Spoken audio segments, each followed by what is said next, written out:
All right, welcome everyone. Welcome to our Lessons from Municipal Food System Policy Campaign session. We're going to give folks a couple of minutes to join the Zoom. So while we're waiting, feel free to grab some water, grab a snack, and introduce yourself with your name, organizational affiliation, and pronouns if you're comfortable in the chat.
All right, welcome everyone. Thank you for joining us for Lessons from Municipal Food System Policy Campaigns, one of our sessions in the Massachusetts Food System Collaborative's 2021 Forum.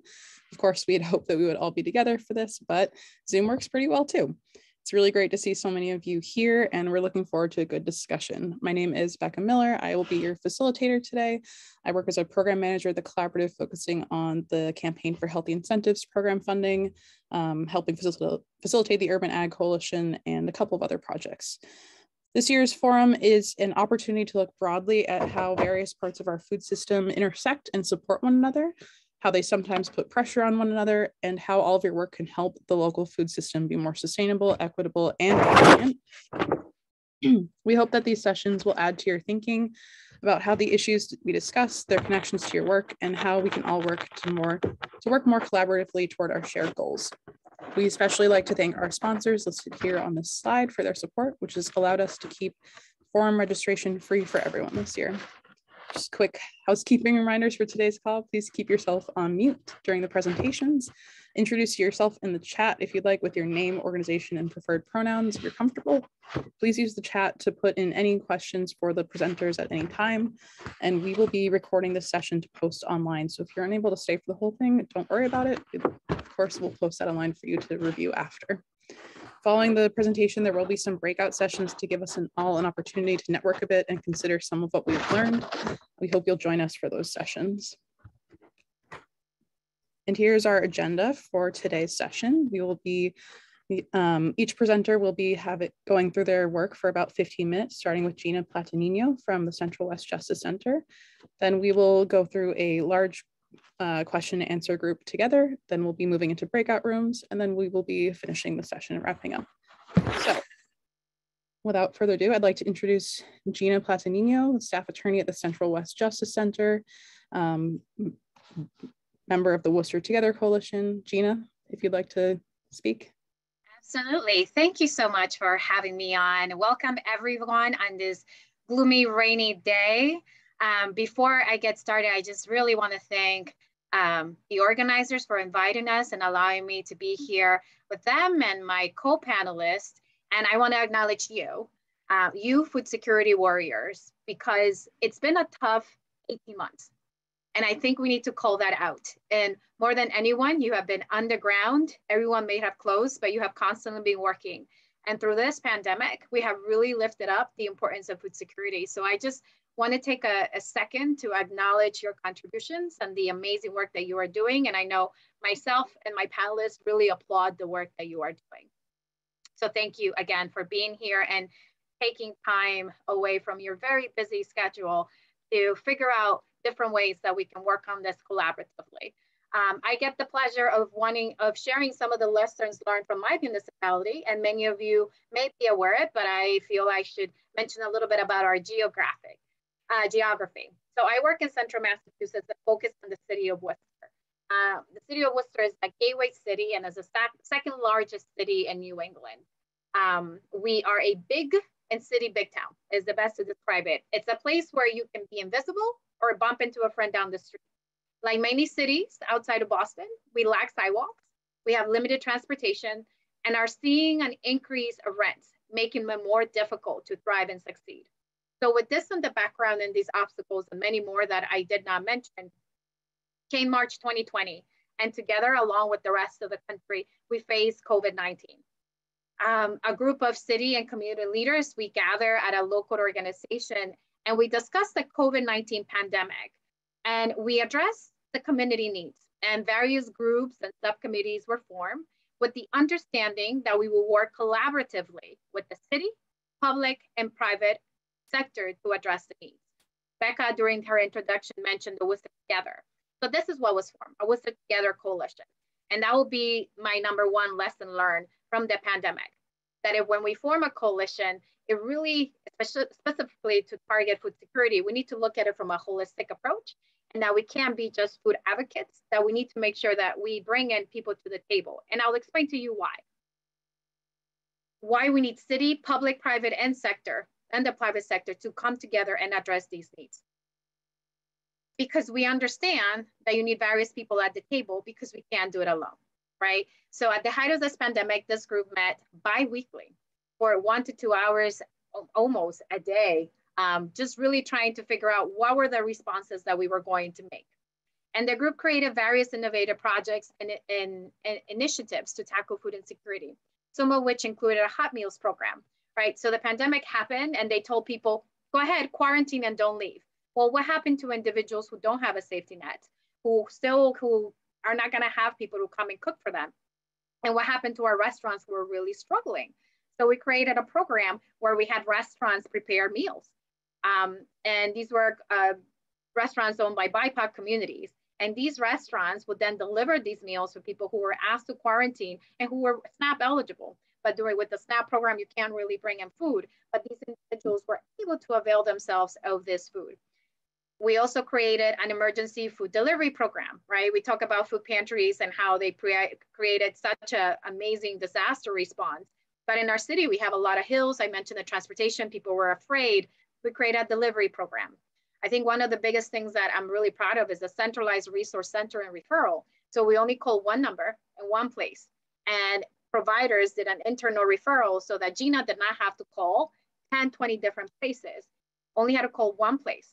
And then all of these resources that we just talked about will be given, right? We did a lot of outreach around PBT and SNAP resources because SNAP brings in so much federal money into our Commonwealth, and it's really long-term and sustainable and brings people dignity of choice to be able to purchase their own meals.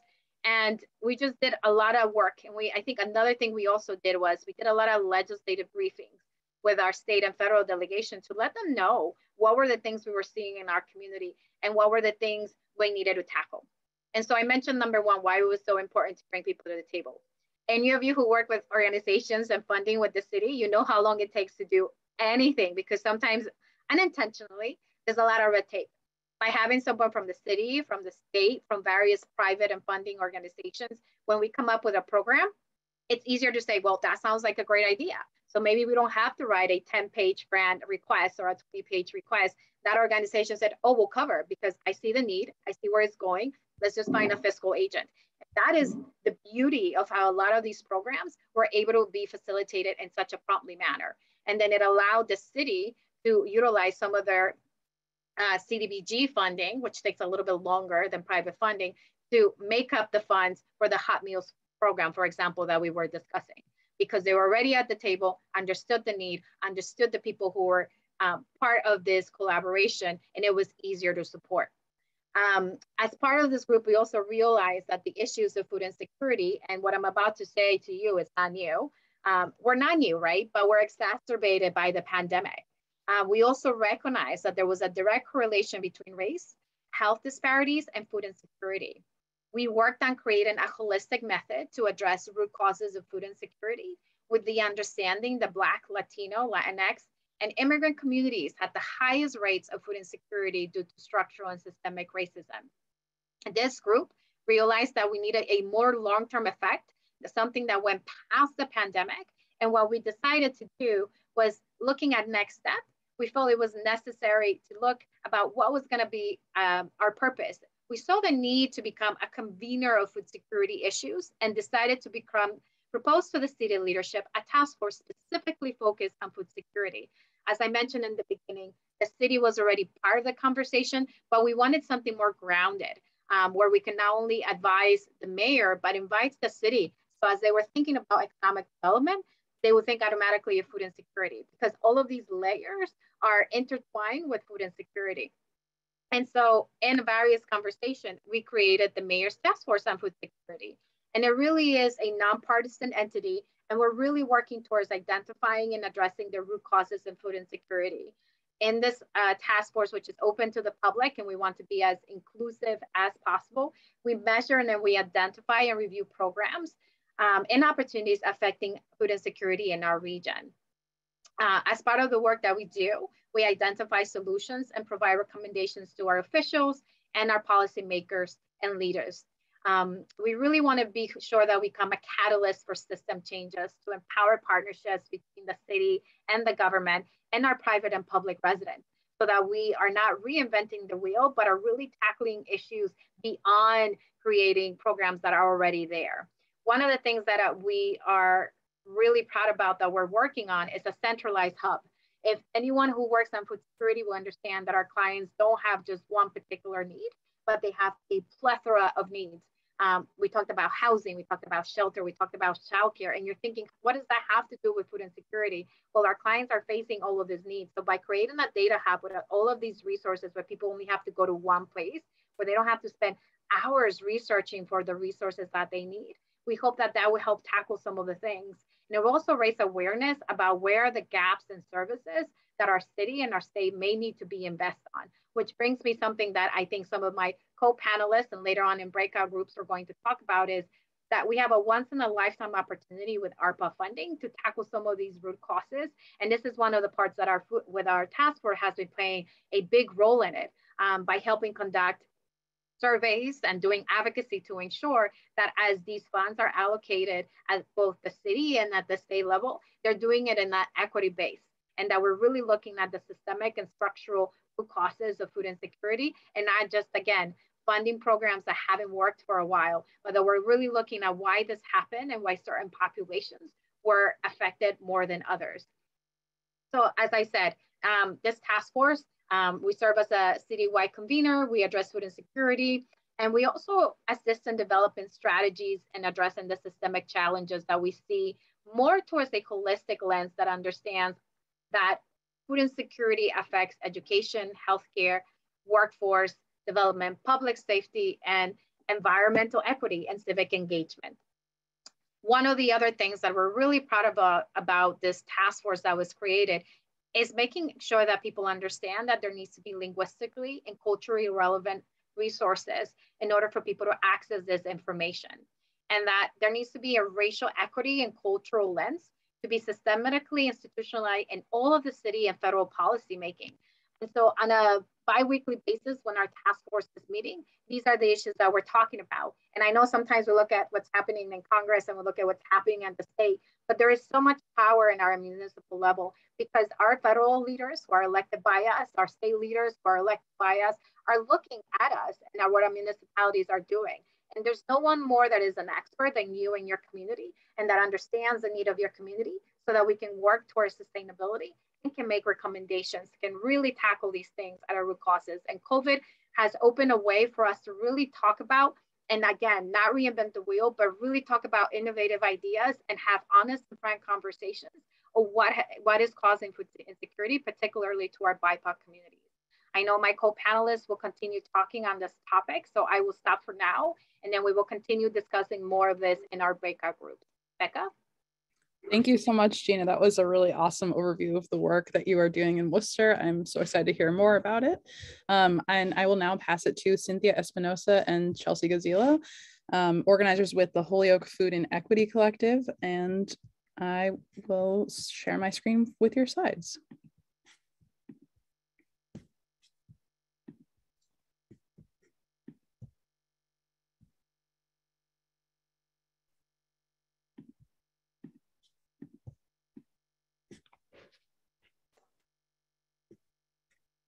All right. Go ahead, Chelsea. Thank you, Becca. And it's really great to be here with everyone today. My name is Chelsea Gazillo, and I am here today representing the Holyoke Food and Equity Collective, but also want to note that my day job is with American Farmland Trust, and some of you may know me as the AFT New England Policy Manager, and I am here today representing the Holyoke Food and Equity Collective. So the views I share with you are views of the collective. I'm joined by Cynthia. Cynthia, I don't know if you're there and you want to introduce yourself. Yeah, I'm back. Hi, everybody. My camera doesn't work, you know, technology, but if you have not seen my face, I'll make sure you see it another time. And I just quickly wanted to say, if you need to stretch it out like I just did, please do so. Thank you for your time. I go by she, her, eja pronouns. And again, many of you know me in the Mass and Motion Coordinator position here at the city of Holyoke. And with Chelsea, you know, after the hours of, we take our other hats and put many other ones. So this is one of those hats that we wear together. All right, thanks, Cynthia. So we are here today to talk to you about passing an equitable hen ordinance in Holyoke, which is also known as Paper City. Becca, could you go to the next slide, please? And so we have a robust agenda to share with you in the next 15 minutes. We want to briefly go over what the Holyoke Food and Equity Collective is with you, talk about our city, and then discuss a timeline of events that went into trying to pass a hen ordinance in the city, lessons that we learned, and what we see the next steps are moving forward. All right, so the Holyoke Food and Equity Collective is an anti-racist community organization working to create better access to healthy food in the city of Holyoke by building food sovereignty on every level. From policy change to gleaning, the collective's goals is to generate health, racial, and economic equity in our community. Next slide. My turn, okay. Yeah. So just briefly, the collective came about, we're all volunteers. We meet after your typical work hours, and I'm doing air quotes. You can't see that, but we all have worked in different ways of food justice for policy, or just love food and want to come together. And we created these long-term goals that we want to promote economic, racial, environmental justice in collaboration with the city government. We want to be advocate for the health of Holyoke residents through better access to healthy food and green spaces. And we want to address the root causes of food insecurity in Holyoke through local policy reform and community education, thereby building food sovereignty. And there has been an EPA plan called Local Food, Local Places, which I think many other communities have created one. In Holyoke, there was one created in 2017. So part of it is implementing those recommendations. You can go to the next slide. So we love our city. We just want to give you a little bit of a brief history. Not sure if many are familiar, we're in Western Mass. So Holyoke is a very home to a vibrant and diverse community, which are rich history and resistant. Majority of our population identifies as Hispanic, Latinx or Hispanic, about 52.1%. In the most recent census, I think it increased to 53%. That's to come out soon. In the largest Latinx communities of Puerto Ricans per capita of any city in the United States. So Holyoke is also known as like the little Puerto Rican island, or La Islita de Puerto Rico as well. So we put Huepa, which is a big name, saying in the community. We have amazing food, music. You can walk down here, music down the street is definitely all about the culture in different ways. It's a safe place So I'm just throwing that out there. We also have a beautiful scenery, natural places like the canals, on Tom, Osprey Reservoir, along the Connecticut River. And there's a lot of community mutual aid, neighborhoods always helping, and definitely has been a leader in green energy power with about 60% of the electricity, it being hydropower, and that's due to the canals that we have. Okay. However, like anything, any city will have a racist history, and part of that goes into centuries of federal, state, and local programs, policy that have put limitations on Black, Indigenous, and people of color from assessing healthy and nutritious food. So planning, zoning policies that really have led to racialized divide the neighborhoods in our city. So as a result, the low-income residents are actually what they call the lower wards in the center city neighborhood, which is downtown, Churchill, the Flats, and South Holyoke. These residents in these neighborhoods have higher rates of obesity, hypertension, diabetes due to limited access of healthy food and grocery store. There's like one grocery store in all those 4 neighborhoods, 1 or 2. The poverty has increased to 29.7. Which is higher than the state. And an average of 69% of those residents in these 4 neighborhoods that I mentioned earlier receive SNAP. However, throughout the whole city, 924 households below the poverty line do not receive it. So this is gap of SNAP and food assistance. And there was a data from the Holyoke Medical Center, Shana, the Community Health Needs Assessment in 2019, that 22% of Holyoke residents eat less than 1 cup of vegetables daily. So this is sort of your data of where like if you go to the next slide, actually it kind of ties into this. The the redlining and all these systems put in place, these are sort of the results of these historical pieces. So Chelsea, I'm gonna ask you for assistance here. So here you can kind of see a map of different neighborhoods. So if you look at the red, like D2, D3, D1, this is sort of the center city neighborhood area. This is where most of the disproportionate and injustices are happening. Yeah, there's a lot of organizations and groups like ours that are trying to fight it. If you want to add anything in here. Mm-hmm. Yeah, we included this map to just show that the remnants of redlining has continued to create racial and economic segregation in Holyoke. And for those of you who are not familiar with redlining, it was a policy that was established in 1934 by the Federal Housing Administration. And it furthered segregation efforts by refusing to insure mortgages in insure mortgages and near Black neighborhoods. Red lines were drawn around these neighborhoods on maps to signify their location. And so this is the red map the redlining map that exists for Holyoke. Thank you. And the next slide.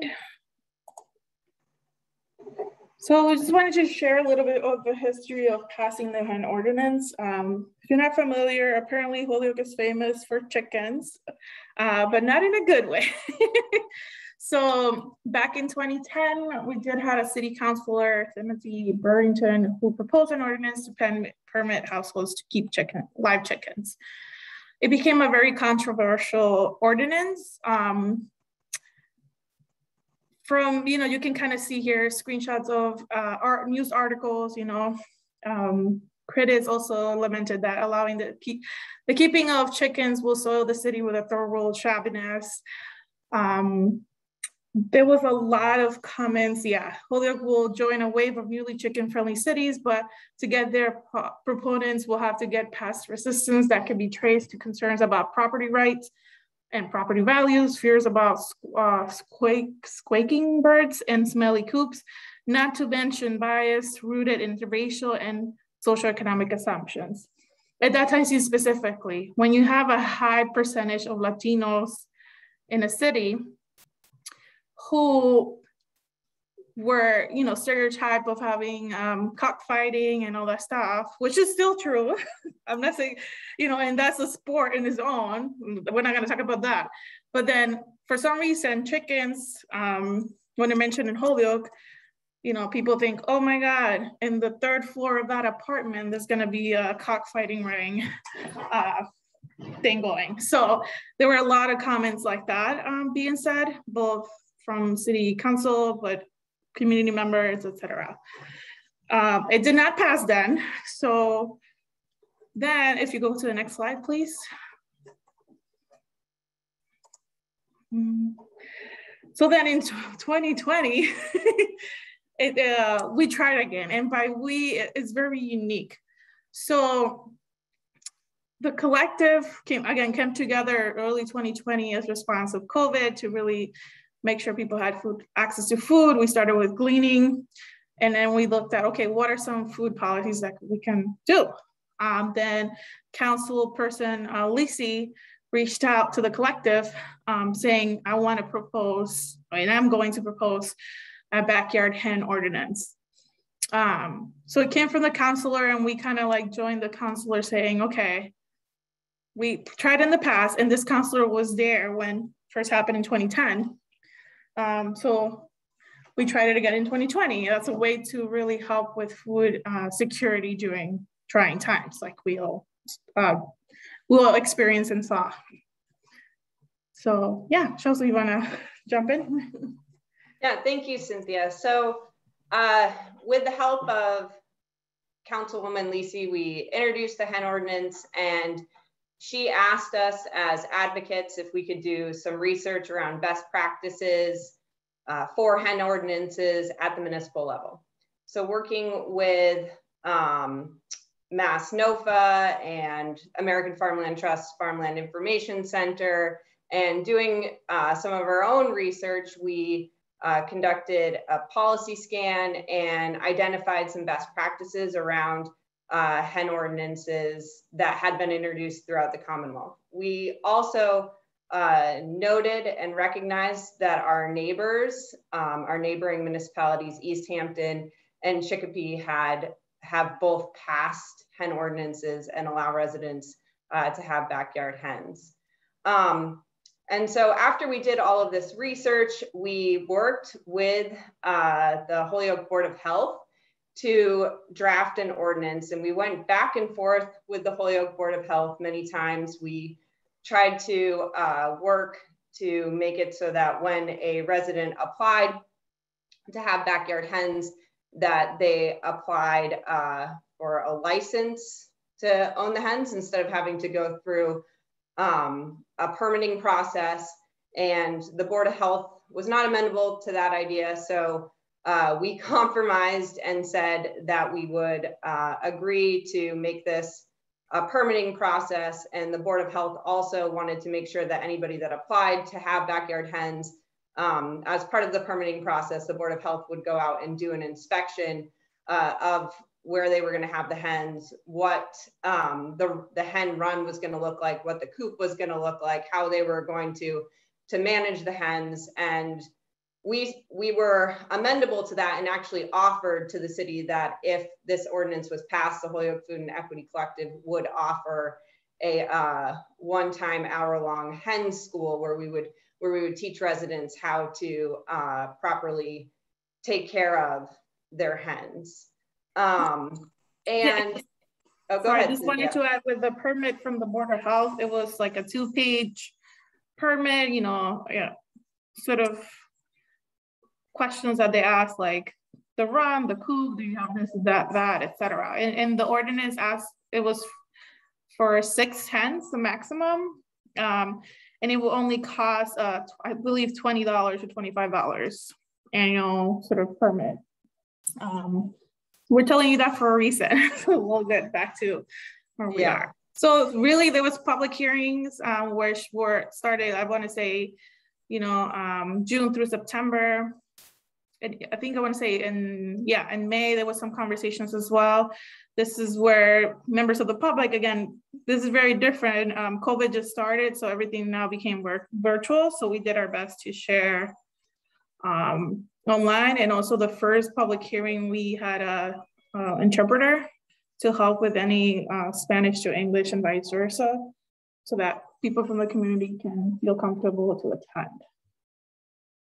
Yeah, and I'll just add that so during this time period, we had 4 public hearings around the hen ordinance, and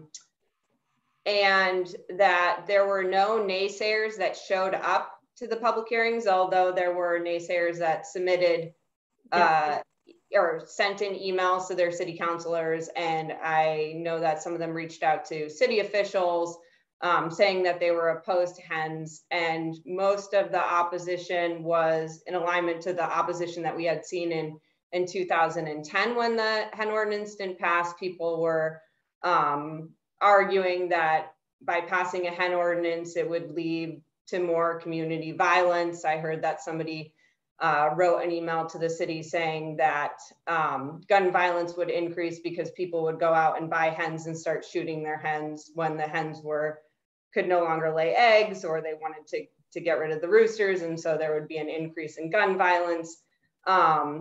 We also heard the cockfighting argument again, which in the 2018 Farm Bill, for those of you who are not familiar, cockfighting was made federally illegal, so it was an inadequate argument. And we had also heard that there was no need to pass it because food insecurity rates had not increased as a result of the pandemic from a few city councilors. So it became very obvious that even though there were all these people showing up in support of the hen ordinance, that there was still a lot of resistance in the city, even though we weren't publicly hearing that resistance. If you can go to the next slide, please. Yeah, so again, what was really interesting is after the public hearing ended, and like Chelsea mentioned, majority, if not all, I think less than a handful were, opposing the ordinance. The majority were asking to pass it. Once the public hearing ended and it went to the ordinance committee, a lot of the naysayer or, a city councilor went completely the opposite, opposite from what the community was saying.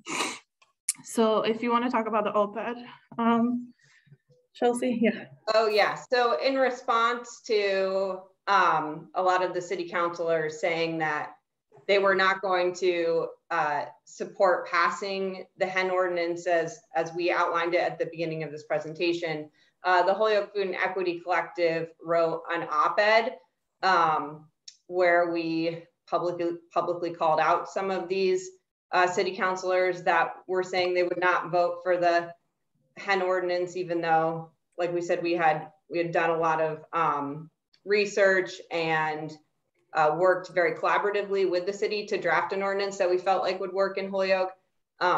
City councilors were saying they wouldn't vote on it, and so this was the next step. We wanted to bring public attention to this and say, look, the city should do everything they can to pass this hen ordinance because it is one step we can take to increase healthy food access in our community. And we got some political backlash from publicly calling people out. Some of the city councilors were not happy with our op-ed and misinterpreted some of our words. And so that is a lesson that we'll talk about at the end of this presentation. Yeah. So in November, after heated debate, city councilors, majority of them wanted to pass it instead of having the permit from the Board of Health, which is a 2-pager, $25. They wanted to make it a special permit. And what that means through the state laws, that if I'm a person that wants to have 6 hens in my backyard, I have to pay a fee of $300 so that I can have a special permit, which means I have to go in front of all city councilors. I have to send a notification of this public hearing, because it's automatic public hearing as a special permit, to abutters within 300 feet of the property. And it has to be a certified mail.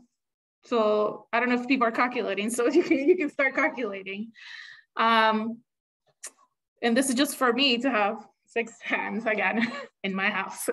Or, you know, if renters had it, you know, there was a limit, you know, if you had people within a building, it will be like kind of first come, first serve type of thing. So there was a lot of hurdles that were put together. So at the end, the ordinance changed from a 2-page $25 permit process to having it be a special permit in which residents and applicants had to go through the city council and pay pretty much more money than what it will cost to get the hen and coop and all the materials.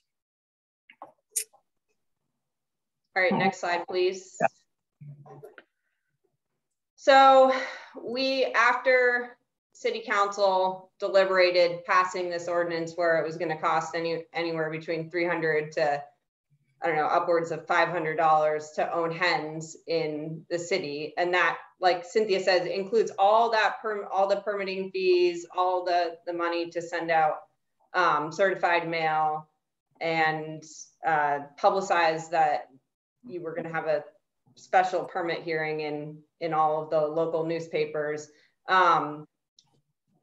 In addition, residents would also have to pay for the amount that it costs to put in a coop, to feed the hens, to properly take care of the hens. So it's a very expensive proposition. We recognize that this ordinance was no longer equitable. However, we did want to see it pass at first. And so we actually were able to apply for a small grant through the Union for Concerned Scientists. And they awarded us a small amount of money to help with the initial implementation of the hen ordinance. So we were going to cover for a few people all these hefty fees, and then the funds would have helped us cover the cost of hen school that I mentioned earlier. However, the city council just kept adding on more things to the hen ordinance and more provisions that made it more and more inequitable.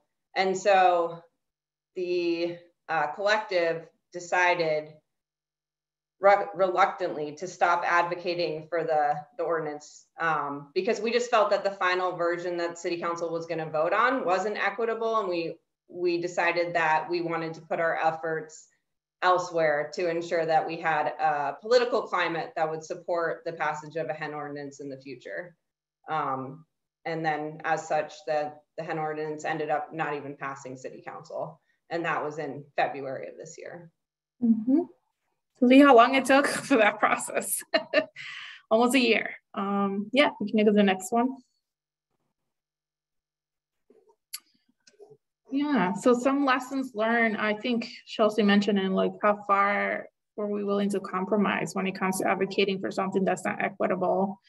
And again, it wasn't just us. I think even the final on November, before it went to the council and it first kind of got voted down, you know, there was another organization that had all the signatures? I forgot the term, oh my God. A letter, a sign-on letter? Yeah, like they have over 200 signatures saying this is how we want the ordinance to be. We want it to be equitable. So, you know, the community did all the advocacy properly, and they were not listening. A petition, thank you. That's what it is. Yeah, you know, your brain after a while, it kind of goes into wonkiness. So yeah, so that was a lot. But then we also were like, okay, how far do we compromise? Do we just push for something that's not gonna work for anybody? And we'll say there were some city councilors that were for it. It's just not the majority. Yeah, do you want to go next? Yeah, and then going back to the op-ed, I think one lesson that we learned is want to be diplomatic and also hold people accountable. And so how do we do that in a way where we don't single people out, but we're also saying we want to hold you accountable to residents in the city. And if residents in the city are saying they want hens and you're not willing to pass them, like what is the best way to reach across the aisle and try to work with you? So we put on the slide diplomacy and accountability. Sometimes it's hard to do both. And I think we are learning how to walk the line to do both. And then this whole advocacy effort just brought to light that we really need to change the political landscape in Holyoke to advance good policy. And so we actually worked with the Union for Concerned Scientists to shift our grant and how we were going to spend the funds of our grant to do a little bit more education with political candidates. Can you go to the next slide, please? Yeah, and city councilors. And so we worked with incoming city councilors, and this past year was an election year. So we worked with those that were running for mayor and those that were running for city council to help them understand the importance of promoting food sovereignty in the city and why we need to pass a hen ordinance in Holyoke. And some of the things we did is we had an at-large candidate food systems forum where we talked about the hen ordinance, and the forum was both in English and Spanish. And then we also brought the mayoral candidates to the Holyoke Farmers Market, and we did a tour of the farmers market, again, both in English and Spanish, with mayoral candidates and our state rep, Pat Duffy, to talk about the importance of food sovereignty. And we brought up the hen ordinance and how it would help residents have access to healthy food. And now we are working to try to figure out what new systems we need to put into place to make sure that when this new round, or when this new city council starts in January, that we pass the hen ordinance. And maybe Cynthia, you want to talk about that very briefly? Yeah.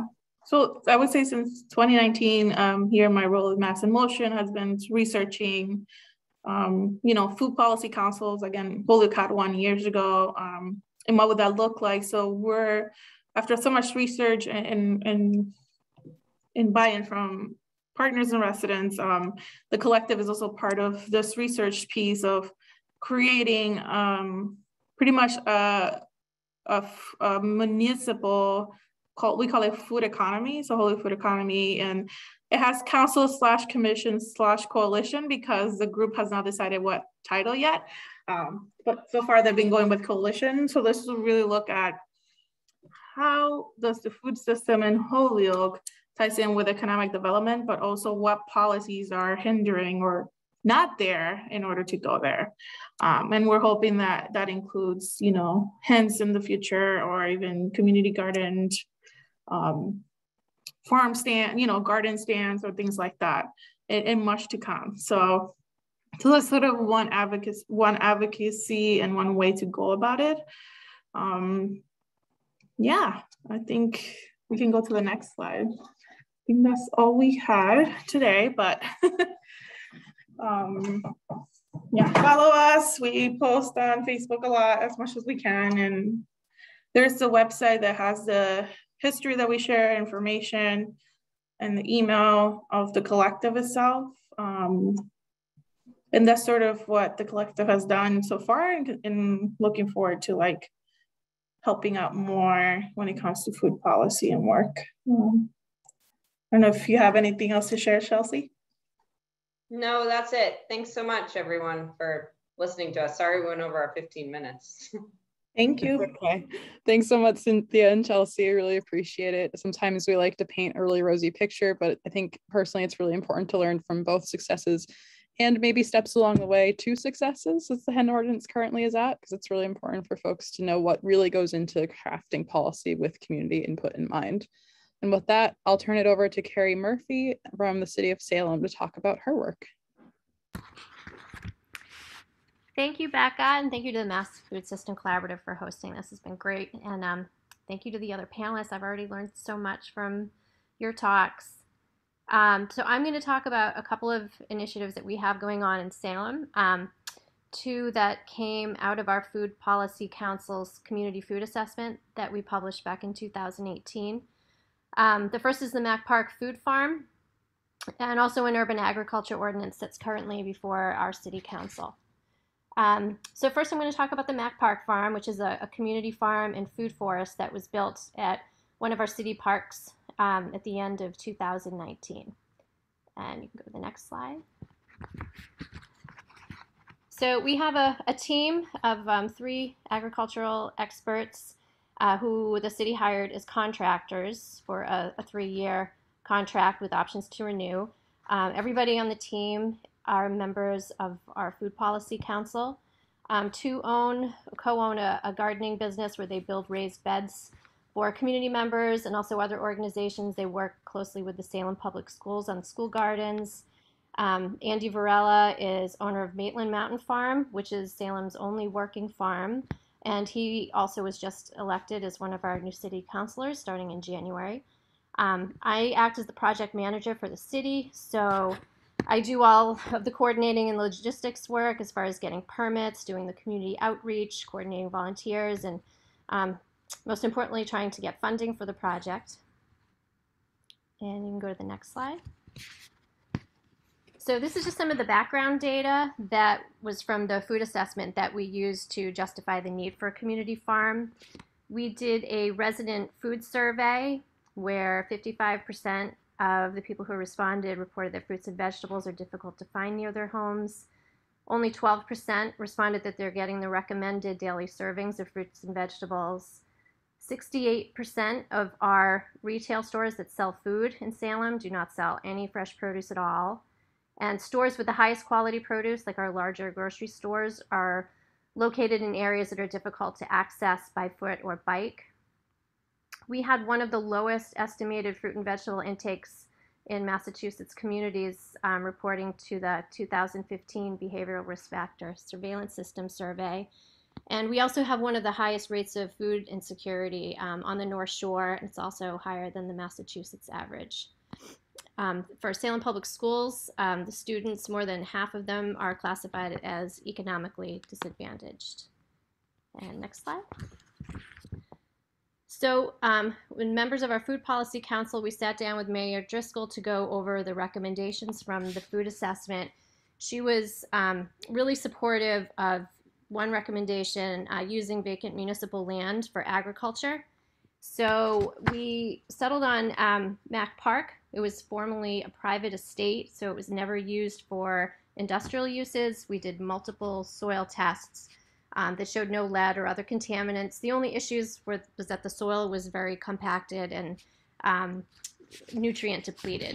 So at the end of 2019, we spent a lot of time turning the soil, amending the soil with compost, planting cover crops like winter rye. And you can see the area before and then after. That was our first growing season in spring of 2020. Next slide.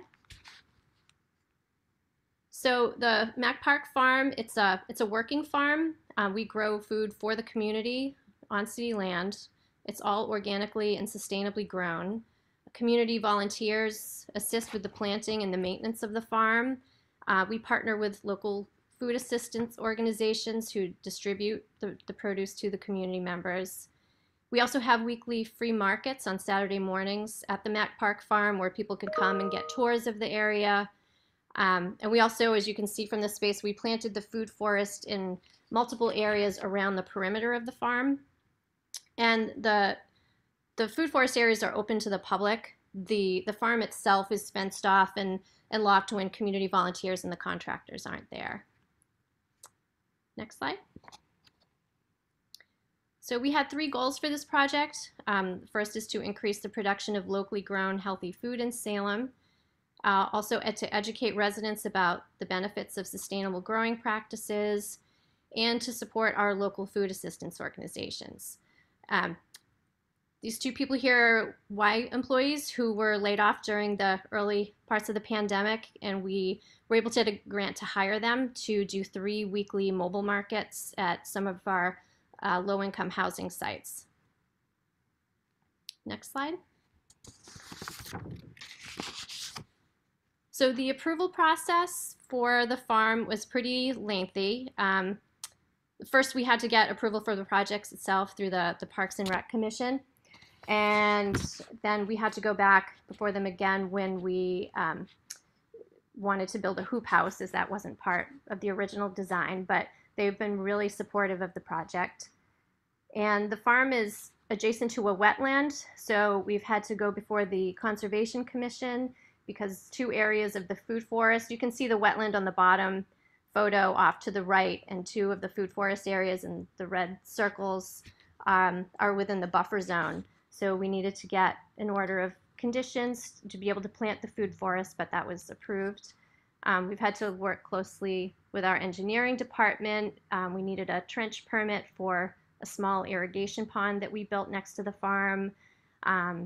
Also, to get the water connection to the farm, we have a spigot that was set up right off the parking lot. And we needed to work with the building department on the shed and hoop house, and to get the electrical service installed. We've also had to go before City Council in order to hire the contractors and pay them, and also to set up a donation account through the city. Next slide. So for funding sources, the City of Salem has committed to pay the labor for the 3 contractors, and also obviously my salary. I'm a former Mass in Motion coordinator, and when the grant ended, Mass in Motion continued to give us limited funding to move forward some of these projects that came out of the food assessment. So we used the Mass in Motion funding for the design, and also to hire a consultant to do some accessibility work, to design an ADA accessible pathway around the farm, and also do some parking lot improvements. The Community Preservation Act, we applied for funding through that to plant the food forest.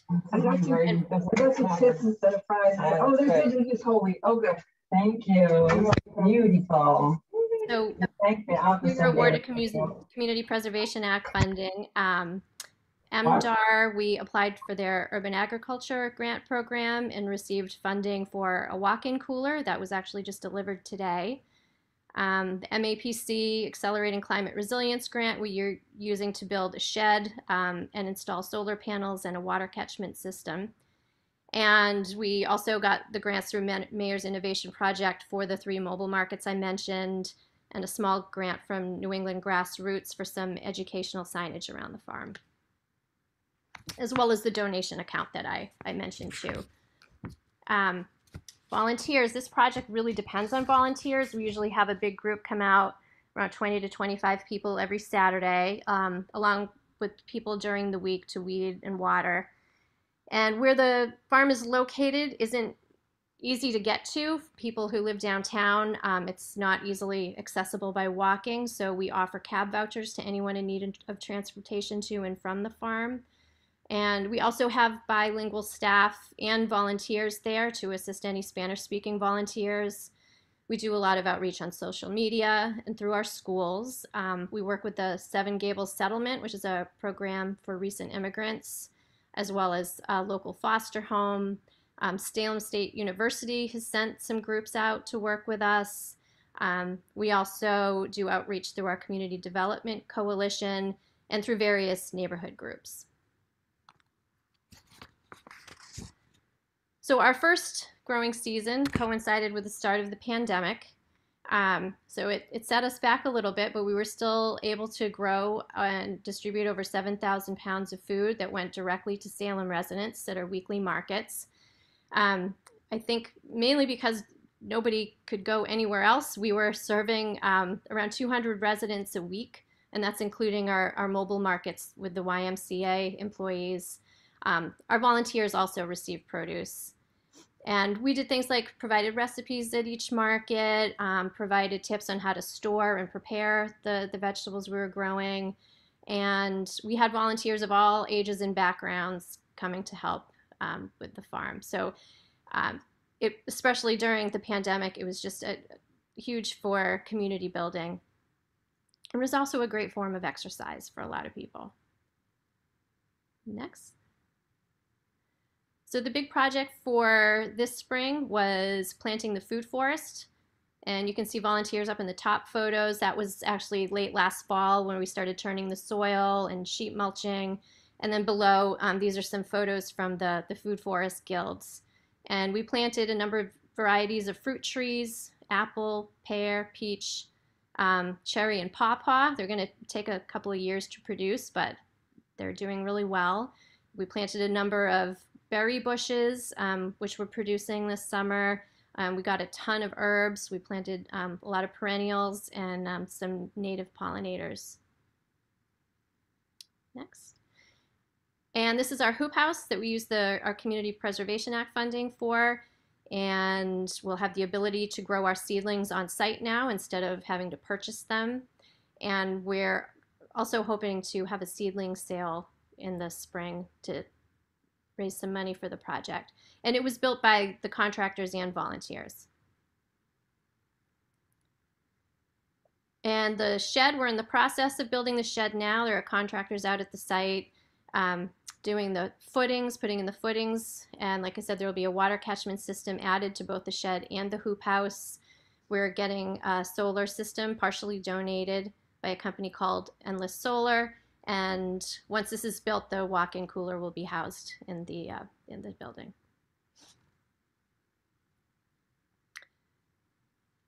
So for 2021, rather than do our own mobile markets, the Salem Pantry has really expanded the number of markets they were doing at housing sites, Salem Public Schools, senior housing. So we work directly through them. We harvest twice a week, early Wednesday mornings and Saturdays, bring it right to the pantry, and then they use our produce for their markets. But we still continue to do our free markets at the farm just because people really like coming out and seeing what we were doing. A lot of them, people who come to the market, end up signing on to volunteer. And we also work with a program called Root, which is a culinary workforce training program for youth. And they do a community meals program at one of our elementary schools called the Salem Meet and Eat. So we were able to give them produce to use in those meals. And we started hosting school groups. We've had a couple of elementary schools come, some Salem State classes came out, and we would give an overview of what we're doing so they could learn about sustainable growing, and they would also stay and volunteer. So our goal for this year was to distribute 10,000 pounds. We were hoping for more than we did last year, but unfortunately, due to the weather, some of our crops didn't do as well as we'd hoped, but we were still able to do about 5,500 pounds. So for next year, the big project is to make the space more accessible. I have applied for a grant through the Massachusetts Office of Disabilities that we should be hearing back from soon, and we have some capital improvement funding we can use. And it'll be an accessible pathway leading from the parking lot to one of the food forest areas using permeable pavement, recreation area with accessible tables and benches, repaving the parking lot and adding an accessible spot, as well as doing some raised beds around the perimeter of the farm to expand our growing space, and hopefully doing more educational workshops. And as I mentioned, we're discussing how to make the project more sustainable and generating some revenue. We've also been talking about maybe selling a percentage of what we grow to a few local retailers who currently don't sell any fresh food. So that's it for the Mack Park Farm. So next I'm going to talk a little bit about the Urban Agriculture Ordinance. We currently do have a hen ordinance that was passed several years ago, which was also a very contentious process. It's still referred to as Chicken Gate. And we felt that now, our Food Policy Council, that because there's so much momentum around urban agriculture in Salem, the Mack Park Farm has done so much to raise awareness about how important it is. And there's also a farm to school team working on school garden initiatives that we went to one of our city councilors, who is the ward councilor where the Mack Park Farm is, and we put together a committee that also includes one other city councilor and members of one of the city's environmental committees called the Sustainability, Energy, and Resilience Committee to write the ordinance. It includes beekeeping. It changes the hen language to domestic fowl to acknowledge the fact that there are a number of Salem households that also are keeping ducks. It will allow for the sale of eggs, honey, and whole produce as an accessory use, with some restrictions like the number of days residents can sell, annual soil testing requirements in order to sell produce. It also changes the language for the exemption for commercial farms from 5 acres to 2 acres to reflect the state regulations. Currently, sale of any produce or eggs is prohibited in Salem as an accessory use. So we started in the fall of 2020 and introduced it to the City Council in the spring of 2021, where they voted to move it to the Public Health, Safety, and Environment Subcommittee.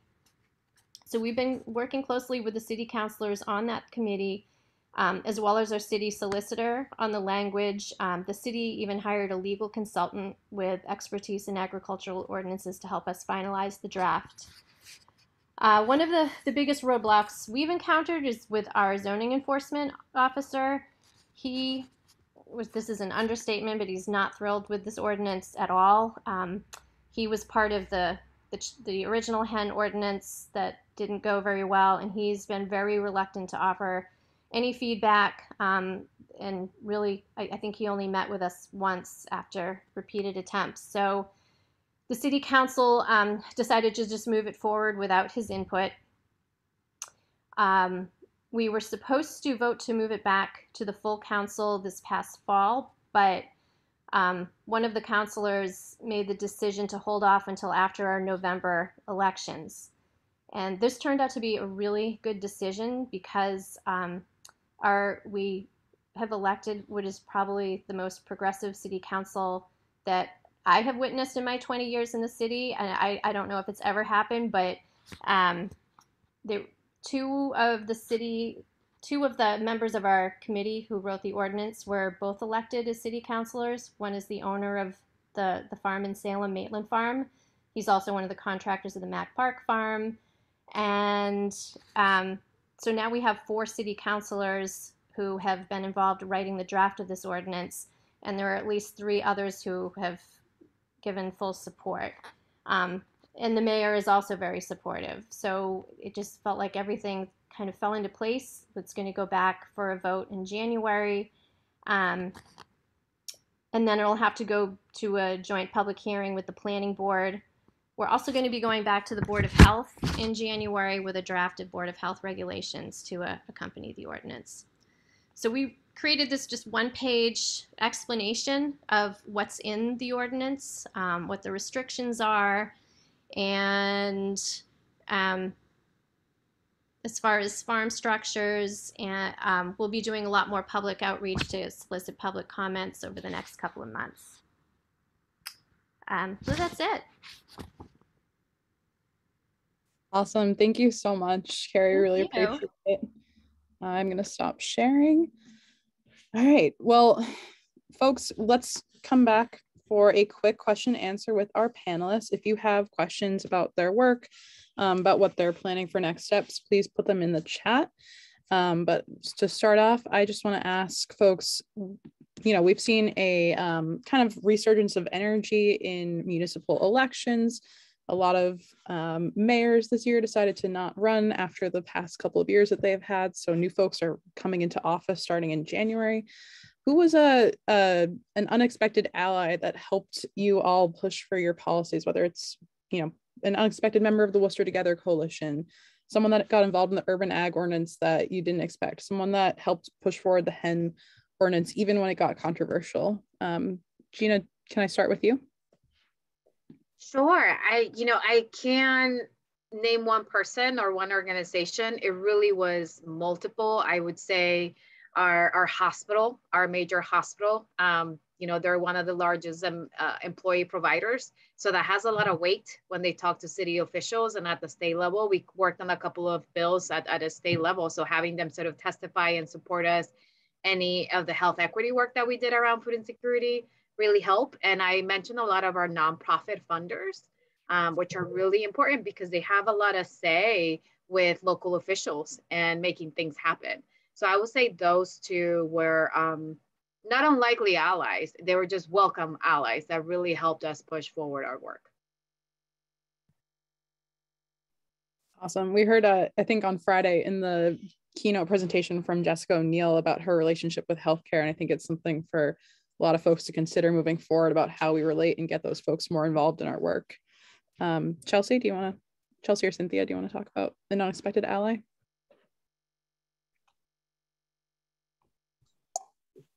Go ahead, Chelsea. I'm trying to think. It's been a while, so my brain's a little foggy.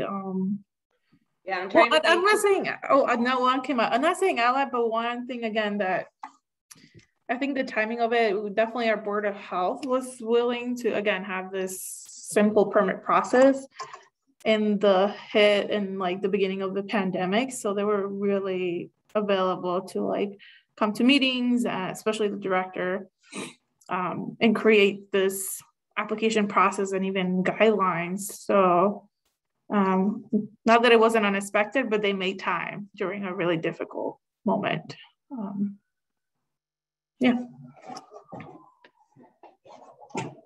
Yeah, I would also echo that the Board of Health was an unexpected ally. It was great to write the first iteration of the ordinance with the Board of Health and to go back and forth with them and to feel like that even though they weren't giving us everything we were asking for, they were hearing us and incorporating some of our suggestions into the final ordinance that they were ultimately going to pass off to City Council. There was also a city vet that submitted a testimony in support of the ordinance, and he was an unexpected ally as well. Kerry, do you want to share an unexpected ally really quick? Yeah, I mean, there hasn't really been anybody who's was unexpected. I think I'm pretty fortunate where I work for the health department, and I've been able to kind of keep them informed all along and go before the Board of Health to explain everything. They've been supportive of this from the beginning. I think what was unexpected, though, was that 2 members of the group we had writing this ordinance would become elected to City Council, which was also very lucky that to have, now we have 4 votes already before we even get there.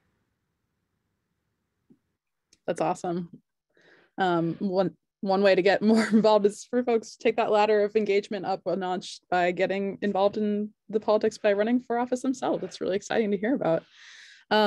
Something that, we've heard from folks over the past years that, these grassroots solutions that have been identified by the community aren't always reflected in the policy, or they're not considered like part of like a policy solution that's explicit around food.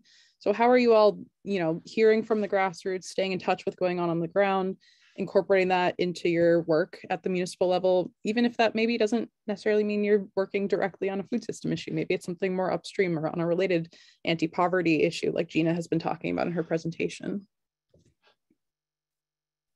I think we take a very broad view, like you said, Becca, because food security really does touch on all of those levels. And I always say that our grassroots organizations are so busy doing the work, so they don't have the time or capacity to engage on the work that we're doing. So really being a sounding board and really elevating their voice and providing them with capacity. I speak about funders a lot, both at the state level and at the private level. Right? So large organizations usually get a bigger piece of the pie, and that allows them more capacity to engage in this work. So by making sure that they're aware of these opportunities, by making sure that they are being provided with the supports that they need, it's part of the work that we did. And constantly when we're giving the privilege to be sitting at these tables, making sure that we're telling their stories and acknowledging their contributions and the work that they're doing.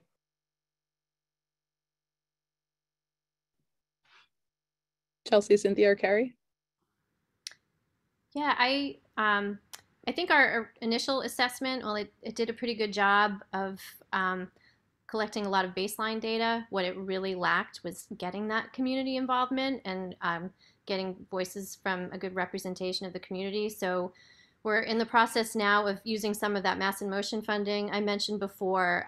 We hired 5 community food researchers who are all Salem residents, have no background in food research, where we have a Salem state professor training them. They're getting monthly stipends, and they're going to spend the next 6 to 8 months just going out into the community. Like one is a public school parent who's part of our Dominican communities. One works at the local library. They're all, one works for the Salem Pantry. So their job is going to be to go, we're stressing they're not informing or educating, they're listening and gathering stories for the next 6 to 8 months to get a sense of what the community really wants and needs in terms of food system work. Yeah, and I will just say in Holyoke, one thing that came up for us in advocating for the hen ordinance, and that we are continuing to push for as we head into having a new city council in January, is language equity, and just making sure that those that speak Spanish in our community, because we do have such a large Puerto Rican population, are able to engage in municipal government and municipal advocacy efforts. And so that's one way that we've tried to increase engagement at the grassroots. We also, the Holyoke Food and Equity Collective also runs a farmer's market. And so we've been able to connect with many residents through our work on the farmer's market, not around the hen issue, but around food justice and food sovereignty in the city in general. And that's been good. And I think there are a lot of our vendors that want to get more involved in city politics. That's awesome. I love to hear that. We talked about a couple of systemic barriers that impeded food system policy, systemic racism, people's preconceived notions of their neighbors. What are some other, systemic barriers to accessing resources at the municipal level, and how do you all think that you should work to identify them and work with the community to remove them?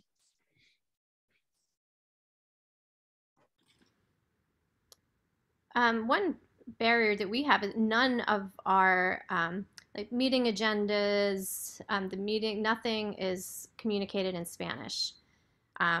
We do phone calls about emergencies that are translated in English and Spanish, but anything about actually get municipal involvement, like public meetings, nothing is translated, and none of the meeting materials, the minutes, are offered in Spanish. But I did see, and I think, doesn't Holyoke have a new system now where they are doing that for residents? Yeah, so the city council does have captions in Spanish for because it goes automatically to the local access channel, and they do have live interpretation on Zoom.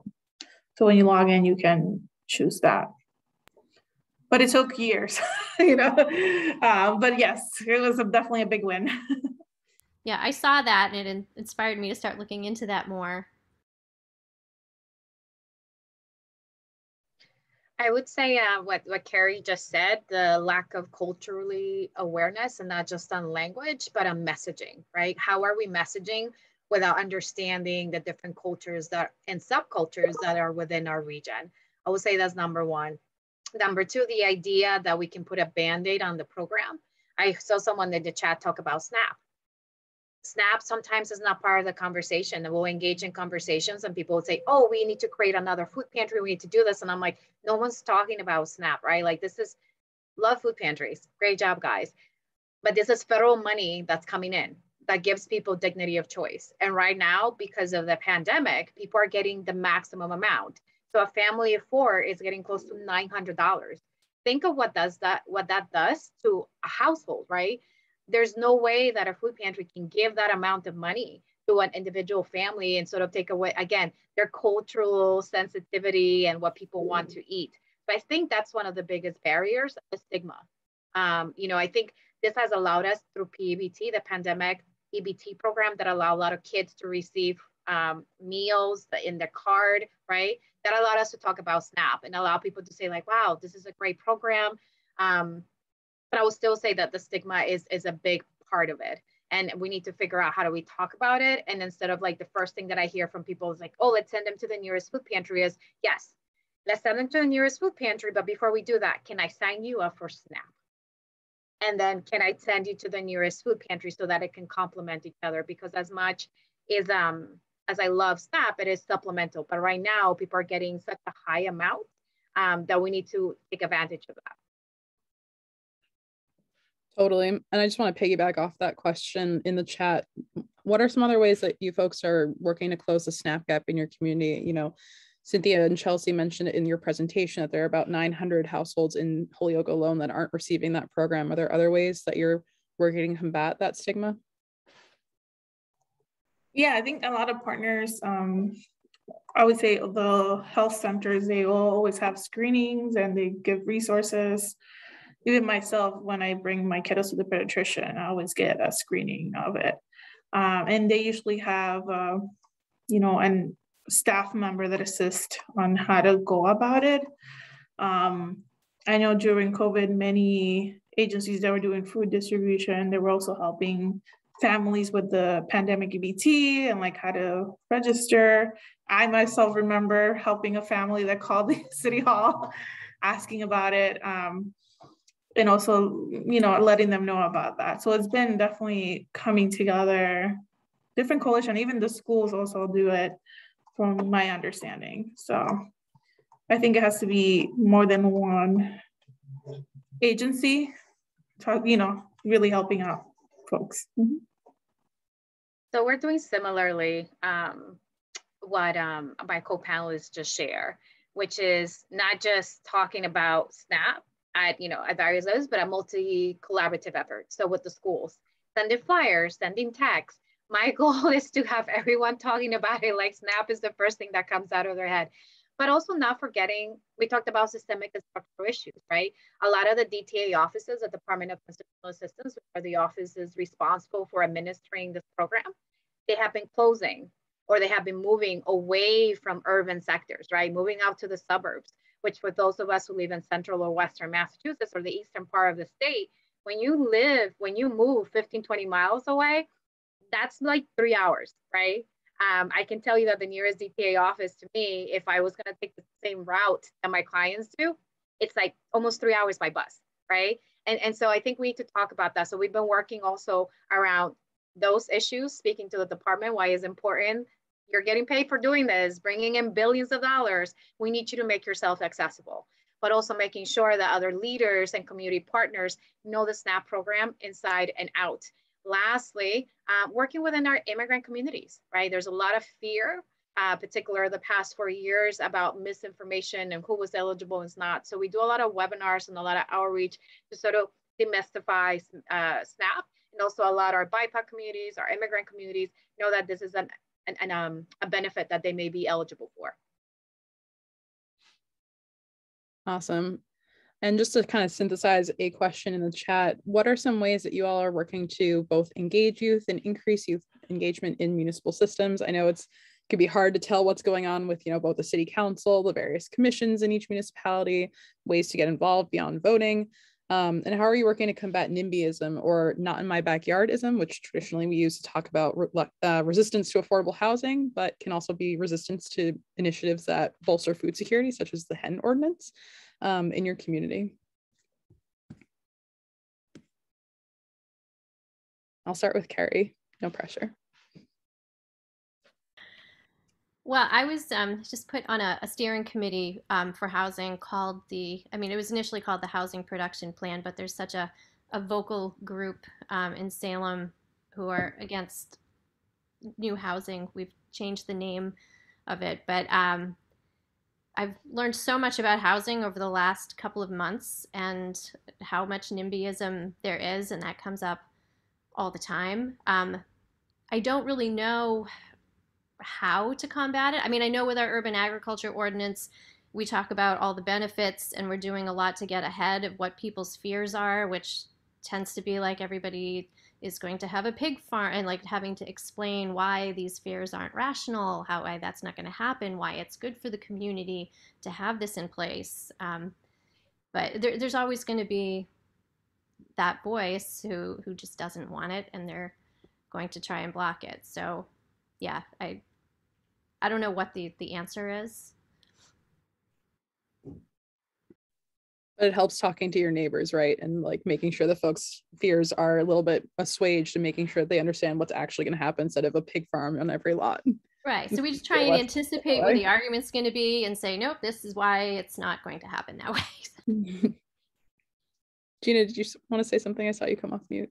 Yeah. I was going to say that a lot of NIMBYism has to do a lot with race, right? And with the misunderstanding of what it means. So when we talk about, for example, public benefit, a lot of people automatically don't want to support it because they're like, well, those people are on benefits. And then we break it down and say, well, this is poverty rates in Massachusetts, yet is the white population who is over 50% availing themselves of these benefits. It is not Black or Latinos. You know, we're less than 25%. And people all of a sudden are like, whoa, I didn't know that. So it changes the conversation. One of the things I utilize is economic development, right? When we say, look, if you're investing in this, this is what it's doing, right? And we talk about all of the implications. And I will say, Becca, it really becomes calling it for what it is in a respectful way, where we see it like, no, this is a human issue. I talked a lot about like the DTA offices moving. One of the issues is they've been moving into the suburbs, right? So how do you make allies of these people? Because it's in our best interest to keep them where we want them, and say like, I know you don't want them there. We don't want them there either, right? So sort of engaging and meeting halfway without sort of losing your mission and your purpose, and being able to call out the racist practices that really do exist behind that NIMBYism mentality. Totally. I think that's really important to remember, that we need to just sometimes call it what it is, even if it's sometimes in a respectful way, and just make sure that folks know that and can identify ways to move beyond that. Chelsea and Cynthia, do you want to add anything? I second that. You gotta just call it how it is, keep it real. And knowing that, I mean, if you want to bring data, like at least in Holyoke, the backyard is changing.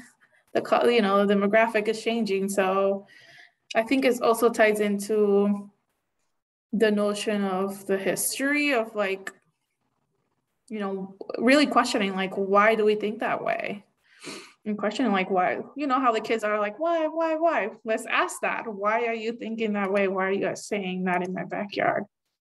And you had a second, and then you mentioned something about youth, right, in the question? Mm-hmm. Yeah. So that's a great question. I think one of it actually with this whole commission and boards and steering committees, somebody asked me, and I have it on my to-do list to follow up, but I actually don't know what is the age, if a youth, and everybody defines youth very differently, what's the age limit or minimum for a person to serve in like a commission or a committee in the city, or even run for city council. I don't know right now on top of my head, but it's something that is not easy to find. And even for this food economy commission, somebody mentioned, what about youth? And I'm like, yes, what about it? I don't know, but let's find out. So usually they're excluded in decision making. And I think it's important to be able to have space and make the space for them. Yeah, and I completely agree with that, Cynthia. I did see today in the news that Chicopee voted to have a youth sit on the Chicopee Board of Ed. So I think we need to look into how they were able to do that. And I agree that youth should have a seat at the table. And I sit on the Conservation Commission, and I am the youngest person on the Conservation Commission. I'm in my mid-30s, and I'm the youngest person by 20 years. So it would be great to get the next generation more involved in city politics in Holyoke. Totally. I mean, we have school committees and they don't have students on them as well locally here. So that's something that folks have been trying to talk about and strategize around me. All right. I just want to acknowledge it's 2:23. We didn't get to our breakout rooms, but this was such a rich discussion that I felt like we really had to acknowledge all the good questions in the chat. So I just want to say thank you to everyone for going with our slightly amended agenda. And I just want to give folks on the panel one Final statement, one final takeaway from this panel from your work at the municipal level. It's traditionally not an area that the collaborative works in. We work in state level policy, but we want to support folks that are doing good work across the state. And that means you all. So one final takeaway, one final thing that you're looking forward to doing in 2022. Arpa. I'm going to put in the chat right there, the Arpa scorecard. Because I mean, this is once in a lifetime opportunity, right? The way that our city budgets are allocated are so tight, but this is extra money, right? That money has already been allocated and there's more money coming out at the state level. We need to have a say and we need to be able to say, where is this money coming in? And like you said it, Chelsea, who's on these committees, who is going to make representation? A lot of mayors you said are coming in. Are those decisions being made before the mayor leaves, before city council is being voted in? There's a lot of advocacy to be done and we need to speak about it now, right? Do we use it on housing? Do we use it on childcare? Do we use it on food security? And how on food security? Do we take a broader view? And it's good to tackle it now because but the state still has a reserve in terms of billions of dollars there. There's more money coming in. And the last thing I'll say is it's not just that the money is given, but is that equitably given, right? Don't put money out there in a situation where only large nonprofits have access to it. Don't put it in a way that it has to be done through the combine system. Don't put it in a way where you have to put money up front and then get reimbursed. Because what you're doing is that you are systematically making sure that other smaller organizations who are on the ground can't have access to this. So engage in your municipal leaders to make sure that we can get a piece of the pie, but really pushing for equity. Really appreciate you raising that, Gina. I know we didn't get to ARPA, but it's definitely something that everyone should look into and take back to their neighbors. Thank you for that scorecard because your municipality and the state are both getting a lot of money. The House and Senate just passed their version of the ARPA spending bill and it's now on the governor's desk. So if you have time to review that, we're happy to put the link to that bill in there so you can call the governor and say, I want to support this or I want you to add more money to this. And there's still billions of dollars coming down. Chelsea, Cynthia, or Kerry, do you want to add anything? Yeah, I'm going to echo that. We have our Food Policy Council meeting tonight at 6, and we're going to spend a big chunk of time talking about ARPA. We've already spent some time advocating for what we think the priorities are. We use the Mass Food System Collaborative's recommendations as a guiding point, but whittled it down to make it more tailored to Salem's needs. But I do think that as far as food insecurity, if say money is going into housing, if we could make housing more affordable, that would have a huge impact on food insecurity. If we had subsidized childcare, that would have a huge impact on food security. So it might mean that we cross sectors and put money in these areas and combine it with some food access work. And as Gina was saying, I love the food pantries too. They're necessary, but we need to make sure it's not just going into downstream solutions, that we're thinking more upstream.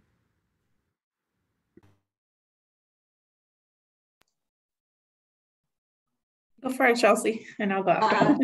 Thanks, Cynthia. Yeah, I'll just add to that I am also extremely excited about ARPA funding coming into the Holyoke, into our community in Holyoke. This past round of ARPA funding wasn't allocated in an equitable way. So I am optimistic that with a new mayor and new city council, we can make sure that the next round of ARPA funding is allocated in a way that engages the community and has robust community input, that we're also hearing from individuals that are not English speaking, that they do community input sessions in Spanish and other languages that are spoken here in the city. And I will just add that as a member of the Conservation Commission, there is opportunity for ARPA funds to be spent on conservation. So it is beyond looking at housing and community development and food security, but all of these things are directly linked to climate change. And so how can we make long-term investments in our communities? How can we use some of this money for land acquisition so our municipalities can own land, so we can have more community garden space, more urban farms, more recreational and green spaces for some of our gateway cities to enjoy. Totally. we didn't even touch climate change, but as we all know, it's our background issue that we all work under. Yeah, and I think I echo what everybody has mentioned. And I think part of it too, and I urge everybody here on the call, and I know those who might be hearing this after, if you have your, like us, we had an election year, follow up with those who said what they were going to do and really say, okay, now that you're on the table, remember what we talked about. How can we work together? That's one, because it usually happens. There's a lot of promises and nothing happens. So do that. And then I think really being able, if possible, again, look how either yourself or somebody that you know in the community that wants to be involved, how can they become involved? Maybe they don't want to be a city council, maybe they can join a commission or boards of committee. They're very important. They do have a lot to say, even though many people don't know about that and not engaged anymore. And all of their meetings are public meetings. So what would it take for you to be involved? So I highly recommend that as well. Yeah. If folks, had a campaign promise, then you have them on the record for that issue. Definitely make sure you're following up. Yeah. People, it's good to follow up and make sure that they maintain that promise. All right. It is 2:30, so I just want to be respectful of everyone's